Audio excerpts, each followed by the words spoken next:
Thursday nights used to mean something different. They used to mean Robert coming home with takeout from that Vietnamese place on 3rd Street, us eating on the couch while watching whatever series we were working through, then falling asleep tangled together. Now, Thursday nights mean microwaved soup in my studio apartment in Buffalo, wondering if he still gets the extra spring rolls I used to love. The divorce papers are filed in the drawer where I keep the bills I can't pay. Sometimes I pull them out just to stare at his signature, trying to see if there's any emotion in the way he signed his name. There isn't. Just his usual neat handwriting, same as on our wedding certificate 9 years ago. Same as on the birthday cards he'll never write me again. The last birthday card he gave me is in that drawer, too. "To my adventure partner," it said, even if our biggest adventure is choosing between pad thai and pho. "Love you always are. I found it in my jewelry box when I was packing." The irony of it made me vomit. I lost him over one night. One stupid, meaningless night that I can barely remember but will never forget. All because I couldn't stand the thought that life was happening without me, that somewhere out there people were having experiences I wasn't part of. The fear of missing out cost me everything worth having. Robert and I met when we were 24, both working at the same tech company in Rochester. He was in software development, I was in human resources. Classic office romance, except it was real. He'd bring me coffee, exactly how I liked it. 2 sugars, splash of cream. I'd leave post-it notes with silly drawings on his monitor. We were that couple everyone said was perfect together, and for once, everyone was right. We got married 3 years later. Nothing fancy, just family and close friends at a vineyard in the Finger Lakes. Robert cried when I walked down the aisle. His vows were about building a life together, about being each other's constant in a world that never stopped changing. Mine were about him being my best friend, my safe place, my home. I meant every word. At least I thought I did. The thing about good marriages is they're boring to everyone except the people in them. While my single friends were sharing stories about terrible Tinder dates and weekend adventures, I was sharing mortgage payments and grocery lists with Robert. While they were at wine bars until 2 in the morning, I was asleep by 10:30 because Robert had to be up early for his running group. "You're so lucky," my friend Jessica would say. "Robert's such a good guy." Lucky. That word started to grate on me. Lucky implied I should be grateful for something I hadn't earned. Lucky meant settling. Lucky meant boring. Jessica was the queen of FOMO. Every weekend was an event. Every night had potential. She'd divorced her husband 2 years earlier. Best decision I ever made, and transformed into someone I barely recognized. Lost 30 pounds, got veneers that cost $15,000, started dating men half her age. Her Instagram was all rooftop parties, beach weekends, and captions about living her best life. "Gary was suffocating me," she'd say about her ex-husband. 9 to 5, missionary position, vacation in Florida once a year. I was dying inside. Now she was alive, apparently. Alive meant a different man every weekend. Alive meant cocaine at gallery openings. Alive meant debt she never talked about, and an apartment she could barely afford, and calling me crying at 3 in the morning when the high wore off. But her Instagram didn't show that part. "Come out with us Friday," she'd beg. "Just once. Robert won't mind." But Robert would mind in his quiet way. Not because he was controlling, but because Friday was our pizza and movie night. Had been for 6 years. We'd order from Antonio's, 1 pepperoni, 1 veggie, and work our way through whatever series we were watching. Last month it was Breaking Bad, which Robert had somehow never seen. I loved watching him experience it for the first time, gasping at the twists, theorizing about what would happen next. "Go have fun," he'd say. "I'll save you some pizza." So I usually stayed home. Chose Robert and our rituals over whatever adventure Jessica was selling. But the resentment built slowly, like water damage you don't notice until the ceiling caves in. The weekend that ruined everything started with Jessica's 35th birthday party. She'd rented a house in the Hamptons, invited 20 of her closest friends, promised it would be legendary. I wasn't going to go. Robert and I had plans to visit his parents that weekend. They were celebrating their 40th anniversary. "You can't miss my birthday," Jessica pleaded. "This is going to be the party of the year. Everyone's coming. That guy Tyler I told you about is bringing his whole crew from the city, models, entrepreneurs, people who actually do things with their lives. I have plans with Robert's family." "So?" "Change them.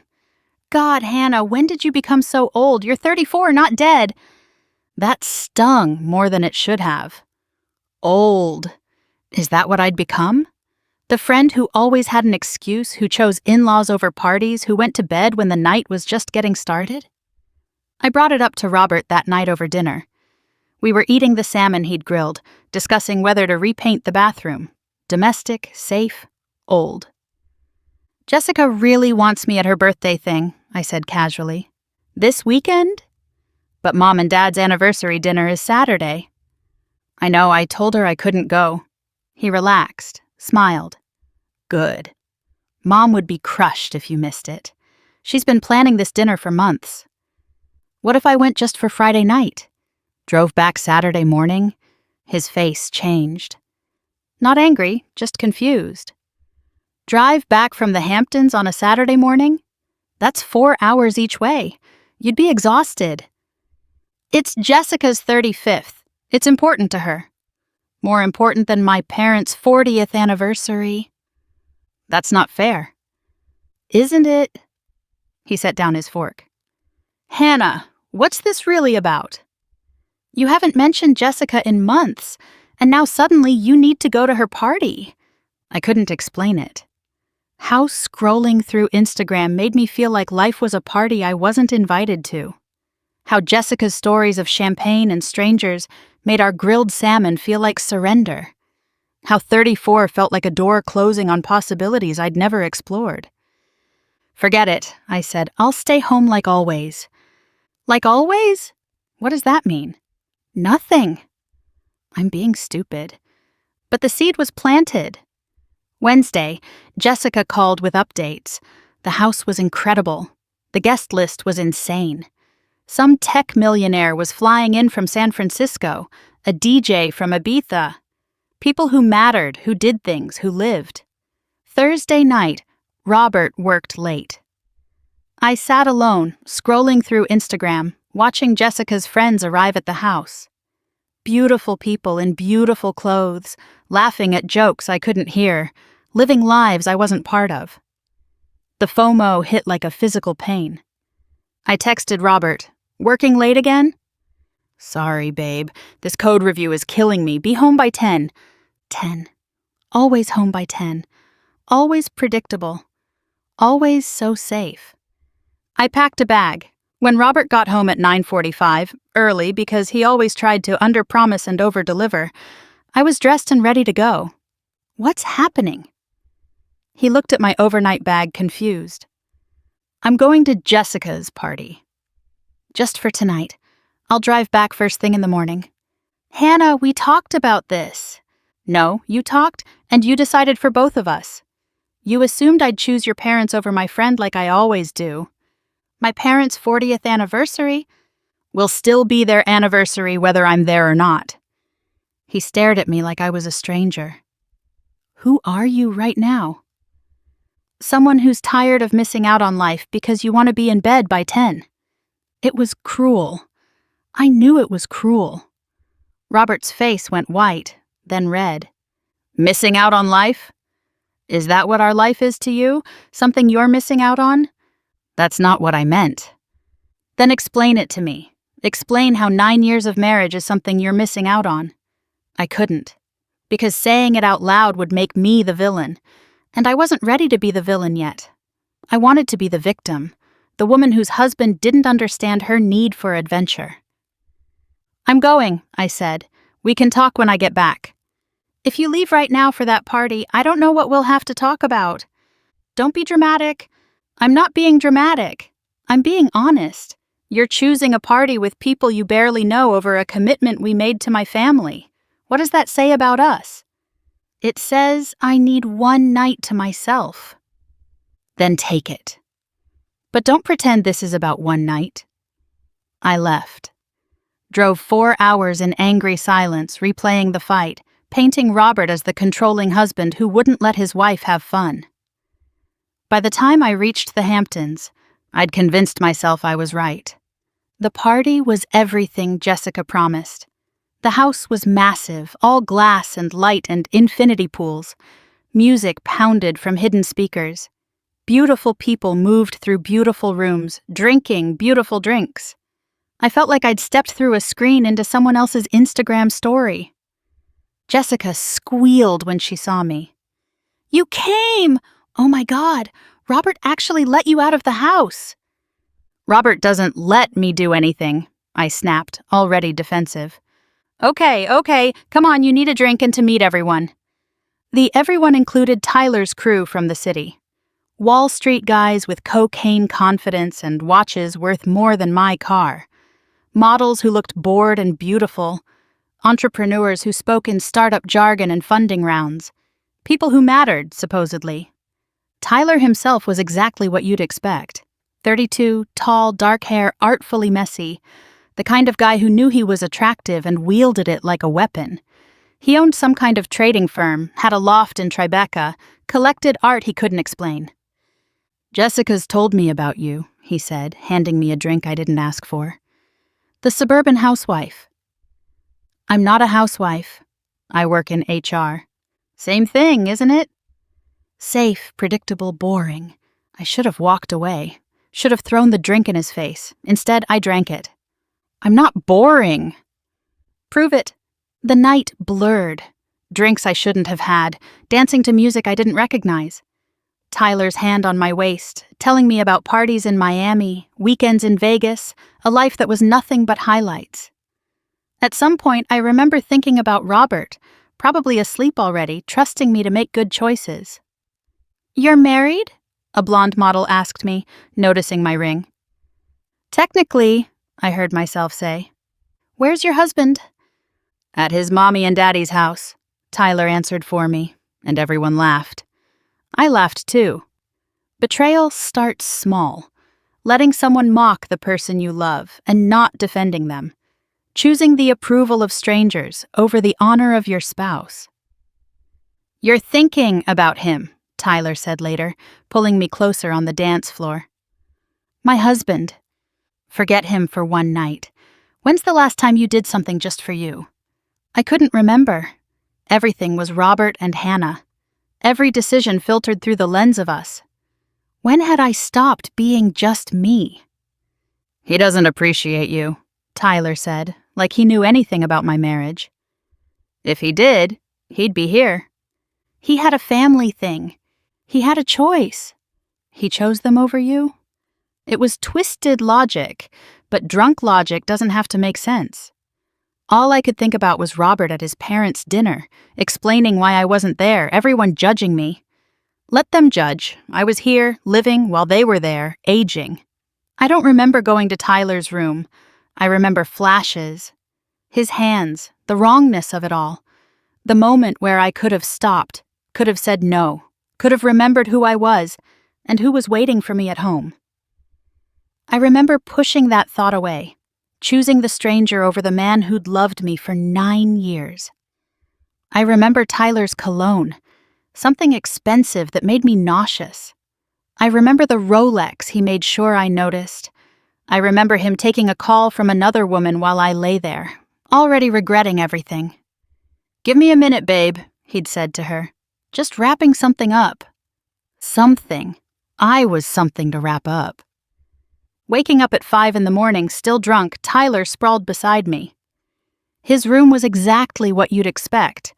Modern, cold, impersonal, no photos, no books, no evidence of a life beyond the party.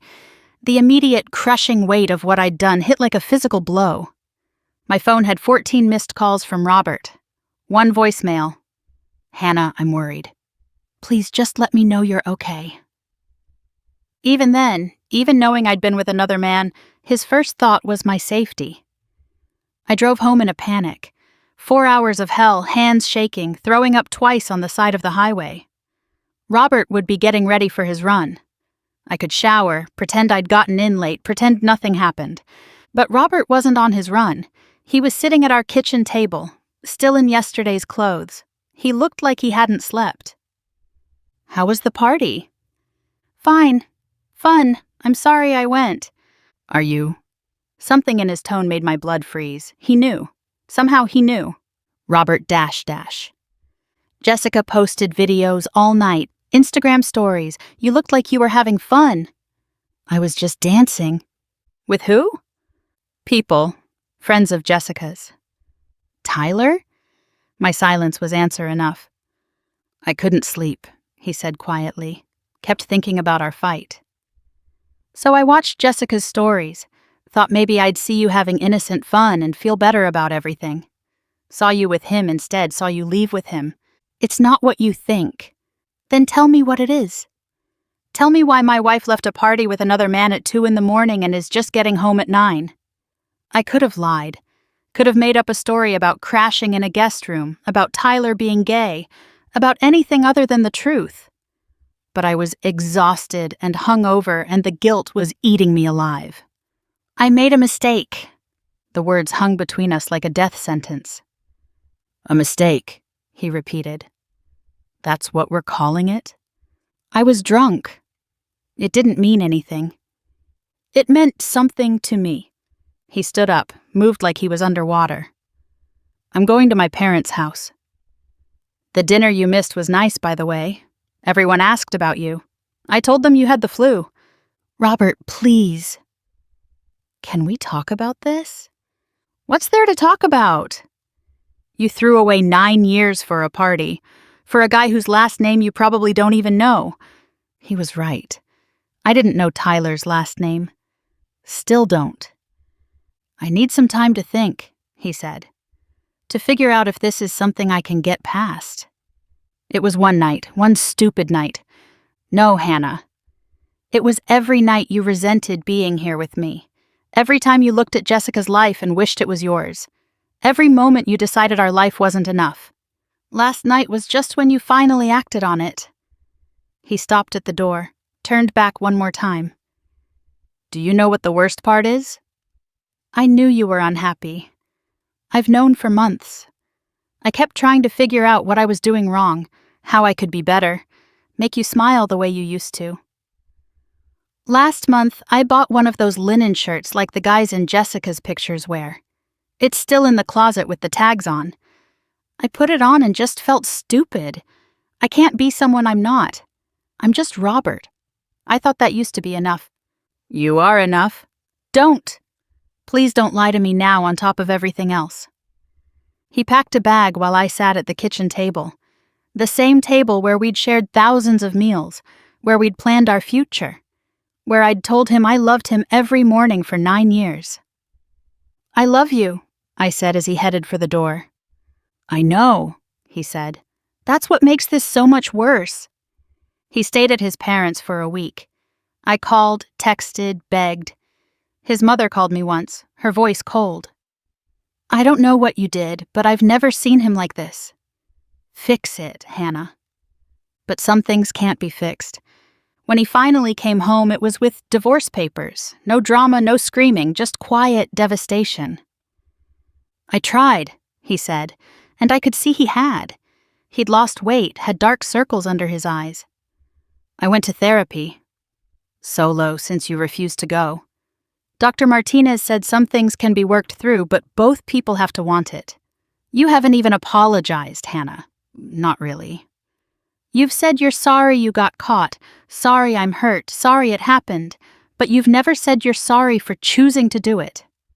He was right. Every apology had been qualified, deflected. "I'm sorry, but I was drunk. I'm sorry, but I felt neglected. I'm sorry, but Jessica pressured me." Never just, "I'm sorry I chose to betray you."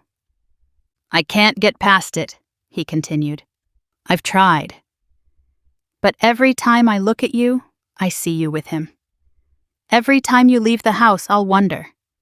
That's not a marriage. We can do counseling, therapy, whatever you want. What I want is to not feel like this. What I want is to trust my wife. What I want is impossible. He'd already found an apartment, had already separated our things. 9 years untangled in 3 weeks while I desperately tried to hold on to what I'd already destroyed. The divorce was quick, clean. Robert gave me more than he had to, kept paying the mortgage for 3 months while I found an apartment. Everyone assumed he'd cheated, because why else would he be so generous? I let them think it, better than the truth, that he was a good man I'd betrayed for nothing. Jessica disappeared when the party ended, moved on to the next event, the next drama. Tyler never texted, never called. Why would he? I was just another bored wife at another Hamptons party, a box to check, a story to maybe tell. I moved to Buffalo for a fresh start. Got a job at a smaller company, less money, but no one knew my story. Found an apartment I could afford, nothing special but mine. Started over at 35 with nothing but regret and the knowledge that I'd traded a real life for a night I could barely remember. Robert remarried last year, a teacher named Beth. His sister posted the photos on Facebook, a small ceremony, family only. He looked happy, lighter, like a man who'd survived something terrible and come out better for it. The comments destroyed me. So happy you found someone who appreciates you. Beth is perfect for you. About time you got the love you deserve. His mother wrote, "Welcome to the family, Beth. We already love you like a daughter." Like a daughter. The way she used to say she loved me. They bought a house outside Rochester.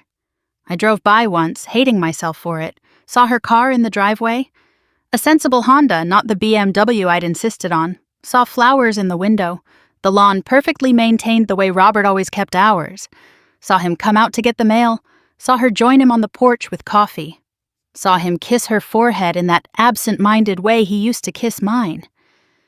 I sat in my car crying until the neighbors started staring, then drove 3 hours back to Buffalo in my empty studio, understanding that this was what I'd traded for one night of feeling alive. The grocery store is the worst. I run into people we used to know. I see them process my presence in Buffalo, my ringless finger, my basket with single-serve meals. They ask about Robert with fake casualness, and I have to watch their faces change when I say we're divorced. Some pity me. Some judge. The worst are the ones who say I'm not surprised and mean it. My apartment is quiet on Thursday nights. No Vietnamese takeout. No shared series to watch. No one to fall asleep against. Just me and my phone, scrolling through other people's lives, wondering if they're as perfect as they look. The FOMO is gone now. Turns out the only thing I was missing out on was the life I already had. Jessica still posts about the parties, the adventures, the so-called best life. I unfollowed her months ago. Can't stand to see it, the life that cost me everything. She messaged once, asking if I wanted to come to another party. Deleted it without responding. What would I say? That her birthday party destroyed my marriage? That Tyler wasn't worth losing Robert? That the fear of missing out made me miss out on the only thing that mattered? Sometimes I dream about that night, but different. In the dream, I don't pack the bag. I don't go to the party. Robert comes home from work, and we eat leftover salmon, and plan his parents' anniversary dinner and go to bed at 10, like the boring, beautiful couple we were. In the dream, I choose us. But the worst dreams are the ones where I'm still married, where I wake up in our bed, Robert beside me, Saturdays stretching ahead of us with farmers markets and hardware store trips, and all the mundane magic I thought was killing me. In those dreams, I'm grateful. I'm present. I'm the wife he deserved. Then I wake up to water stains on the ceiling and sirens outside, and the understanding that I had that life, that exact life, and threw it away for nothing. Sometimes I think about reaching out to Tyler. Not because I want him. God, no. But because I need to know if he even remembers me. If that night meant anything to anyone besides the 2 people whose life it destroyed. But I know the answer. I was just another bored wife, Another conquest. Another Friday night in a life full of Friday nights. He probably tells the story sometimes, if he tells it at all. This married chick at Jessica's party? Nameless, faceless, meaningless. Tomorrow is Thursday. I'll heat up my soup. I'll eat alone. I'll go to bed whenever I want because there's no one to consider but myself. The freedom I thought I wanted tastes like microwaved sodium and regret. Robert and Beth probably have their own Thursday tradition now. Maybe Thai food instead of Vietnamese. Maybe she appreciates the predictability, the safety, the knowledge that he'll always come home. Maybe she knows what I learned too late, that there's nothing boring about being loved by a good man. The fear of missing out. What a joke. I missed out all right. Missed out on growing old with my best friend. Missed out on the family we were planning. Missed out on a lifetime of Thursday nights with someone who loved me. All for one night at a party I wish I could forget. Some mistakes you recover from. Some you carry forever. Mine lives in a drawer with divorce papers, in an empty apartment in a city where no one knows my name, in the space where a wedding ring used to be. Mine has a name I never learned, and a face I can barely remember, and a cost I'll never stop paying. The FOMO is gone, the life is gone. The man who loved me is gone. All that's left is me in my studio apartment and the understanding that some parties aren't worth attending, no matter how much life you think you're missing. But I learned that too late. 9 years too late. One night too late. Forever too late.